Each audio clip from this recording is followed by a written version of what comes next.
সবাইকে শুভ ঝুলন। আজকে ঝুলনের জন্য মন্দিরটা তোমরা জানোই, বাড়িতে যে মন্দির আছে সেখানে প্রত্যেক বাড়ি আমাদের এরকম করে গোপালকে সাজানো হয় আর রাধাকৃষ্ণকে সাজানো হয়।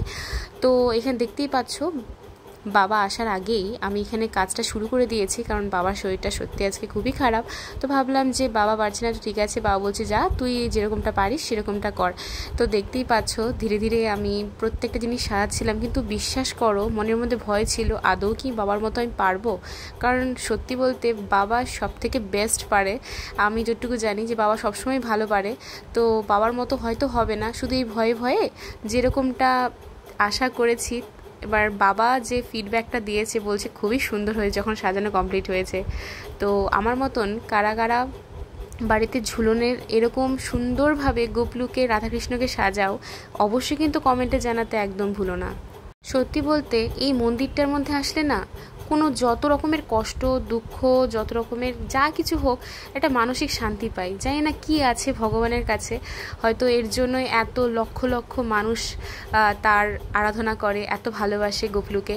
তো দেখছো কীরকম করে আমি এরকম করে লম্বু সিং, তারপরেও এরকম টুল ব্যবহার করে এগুলো লাগাচ্ছি, কিছু করার নেই। তাও টুলটা নড়বড় করছিলাম, আমি পড়ে যাব। তো আস্তে আস্তে সবটুকু সাজাতে পেরেছি ভগবানের আশীর্বাদে। আর প্রত্যেকবারই জন্ম থেকে দেখছি যে আমার বাবা খুব সুন্দর করে তিনি ঝুলন জন্মাষ্টমী আমার মা বাবা দুজনে মিলেই করেন। তো তাদেরকে দেখে অল্প চেষ্টা করি যে কিছু করার। তোমাদের কেমন লাগছে আমার ভিডিও অবশ্যই কিন্তু কমেন্টে আমাকে জানিও। তারপরে দেখো বাবা আমাকে দায়িত্ব দিল এই ফুলগুলো দিয়ে মালা বানিয়ে দিতে হবে। আর দেখো এই মালাটা সব থেকে আলাদা করেছি, এটা হচ্ছে বড় গোপলুর জন্য, আর যে ছোট গোপলু আছে তার জন্য একটা বানিয়েছি, রাধাকৃষ্ণের জন্য বানিয়েছি, আবার যে আমাদের ঝুলনের মধ্যে ঠাকুর বসবে সেখানে তার জন্য বানানো হয়েছে।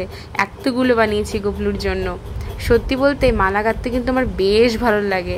আর দেখতেই পাচ্ছ তারপরে গোপলু সোনাকে এরকম করে মালাগুলো পরিয়ে দিচ্ছি। তো কেমন লাগলো আমার এই সাজানোটা তোমরা কিন্তু অবশ্যই জানিও।